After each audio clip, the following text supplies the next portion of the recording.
on, guys? Moonshot Gaming here. Today we're back with another video on the channel. Today, guys, we are going to discuss something that we haven't really talked that much about in this game, and that is Showdown. So if you guys don't know what Showdown it is a game mode in MLB The Show. It is a lot. It's like moments combined with. I'm not really sure how to explain it, but there's a lot of different aspects to it. I'm gonna give you the rundown. Give you my tip because I've beaten Showdown a couple times. I've done the division ones like 5 or 6 times. I've done both of the innings. I've done the National and American League and the third inning. So I'm just gonna give you my tips. Let's hop into it. But before we do, make sure you hit that like button and subscribe. Okay, so once again, as I said, there are the Stage 2 American League and National League. If you do these, you will receive 5 vouchers for Stage 2 of Team Affinity. You have the third inning, the second inning, and first inning showdowns, all worth 70 stars. And then you have your division showdowns, which are worth which gives you vouchers for the Stage 1 of Team Affinity. And you have your starter showdown. I'm actually going to use this as my example here just because it's free to enter, and it's pretty straightforward.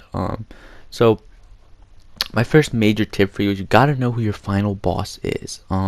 So I actually, down in the description, I included all of the final bosses for all of these showdowns. Because what happens is you draft a team, you do moments, and then you go into your final boss where you have to score a certain amount of runs in a certain amount of outs. So it would make sense if you're facing a righty to stack your lineup with lefties so you have the best chance to succeed in that. But anyways, so I mentioned them all down below. So in this one here, it is Max Scherzer, the final boss. So when I go to draft my team, each draft is completely different.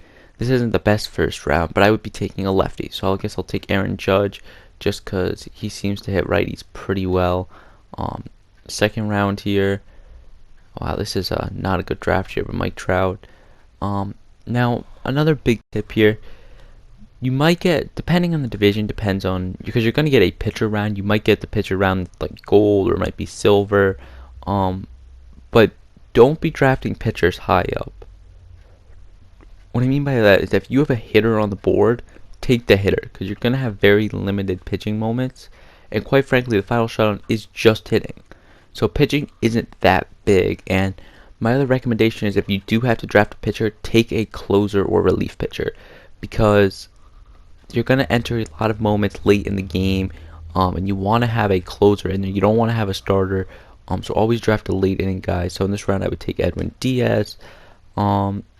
Alright, so this is a good round here. So once again, Max Scherzer is a righty, so I could take Nicholas Castellanos, but it would be better taking someone like Devers or Max Kepler. So I'm going to take Devers, and then here, once again, I'll take the lefty, Gavin Lux. There's no lefty here, but I'll just take whoever hits righties the best. So I guess that's Soler. I'll take O'Neal Cruz and Tim LeCastro. A lot of speed. Alright, so I didn't mention this, but you also get perks. So if you guys don't know what perks are, they are pretty much slight advantages you have. So you get to choose usually 1 or 2 in the draft. The best ones is Heart Attack is one of the best ones. I think Apotaka. I mean, any hitting one is what you want, but Heart Attack is the best because it's going to give you a contact boost when you're losing, and in the majority of the showdown, you're going to be losing. So you want to have that Heart Attack perk. Unless you have 4 pitching perks, do not take a pitching perk just because once again there's not very many pitching moments, so why would you waste a perfectly good perk on a pitch? So we'll take Heart Attack here, and then we'll take Jumpstart. This is another good one. First couple pitches you have some contact boost. So once you draft your team, it's going to give you a bunch of commons and silvers, or commons and bronzes, I think, to fill out your team. Nothing really impressive there, but then once you finish your draft, you want to come over to manage perks and equip your perks. Depending on the draft, it depends on if your perks are going to be like late, like you use them a lot, or if you barely use them. So now you're going to really get into the gameplay part of it. So you're going to have some moments, you're going to have a mini boss, and then you're going to have a final showdown. Most of them follow the trend of 3 moments, a mini boss, 3 more moments, a mini boss, and then 3 more moments followed by the final boss. So except for the starter one and I think the third inning Showdown are the only two that only have one mini boss. But in the other two, you're gonna see two mini bosses. So my biggest tip here is I would say do the moments. Or I would say at least do the first three. I'm talking about. I probably should have chose a bit better one, but like here. So there's three a mini boss, three more mini boss. There's three in the final boss. So these first three are really easy. I would recommend doing them. It's easy runs. Normally they're either 1-1-1 or 1-1-2 for final showdown runs. That's actually something I completely forgot. So if you guys can see under the difficulty, it says final showdown runs. So if you beat that moment, you will get that amount of runs added to your final showdown. So if I beat this moment, I'll get 1 run added to my final showdown. So instead of having to score 5 runs off of Max Scherzer, I only have to score 4. Makes it a little easier. And pretty much you have to win the game. So a 4-4 after 20 outs will not count. But in that final showdown, you have to win the game. You have to come back and win. So I need 5 runs here. But if I do, I think all the moments, if you do every single moment, you'll get the ties. And you just have to go into the final showdown and score 1.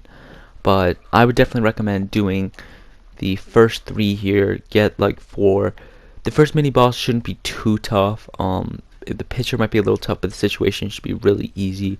I would recommend doing that. If you do lose this, you are done, however. If you lose one of these moments, you just don't get the run, XP, and stubs, but you do stay alive.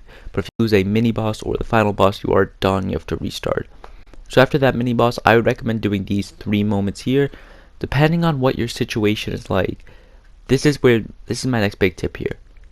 If you have a boss here that you are a little hesitant, maybe you don't think you can hit, maybe the situation doesn't look too good, it is okay to skip this. Because I know guys, especially like me, that I've actually beaten this and I've played through, these last 3 moments here are the hardest ones. And I know that sometimes I'm not even going to do these 3 moments, so why would I risk getting eliminated just to fail on 3 more moments? So it's all up to you.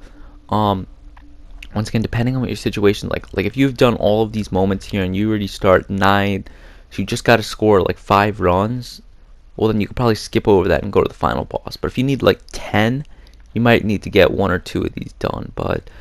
So that's kind of my next tip there. You don't have to do every mini boss, just play it by ear. Like I said, I've got all the final bosses down below. Mini bosses are varied. Sometimes they're the same, sometimes they're different. And then like I said, this is the only different one because this one's got 5, the mini boss, then 5 more. But yeah, so you guys see there's also an entry fee. The inning ones is 500 and the team affinity division ones is, I believe, 1,000. But here's the thing, if you look, you're gonna make those stubs back. Like if you win the first 3 here, 150 each, the mini boss is worth 500. It's right there, I believe. You will get just about your stubs back. You'll probably get it right here, your stubs back. But the final boss gives you 1,000 stubs. So it's actually not that high. But the other ones was like 3,000 down here. Or I guess it was still 1,000. But still, you're going to make stubs off this. You're going to make a lot of XP on this. So like I said, it's a good game mode. And like I said, if you do end up beating it, if you beat either the division ones or the league ones, you can actually come over to team affinity. And we'll do like the Yankees, for example. You can come down to missions down here and you could do AL Showdown. You could just exchange your vouchers here. Each voucher is worth 4 points and you get 5 of them, so that's 20 points for any given team affinity. Because that's a quick showdown run tutorial here. Another thing I didn't really mention, but if you think you could just do the final boss here, you could skip right ahead. This one is on veteran. I know the third inning, I know the innings and these are all on all-star. I just think the starter and these stage 2 ones are on veteran, so they're a little bit easier. Other ones are on all-star. If you guys have any more questions, leave them down below. I'm happy to answer them. This is kind of a brief video. But yeah, guys, that's gonna do it for the video. If you did enjoy, make sure you hit that like button and subscribe. And I'll see you guys in the next one. Peace out.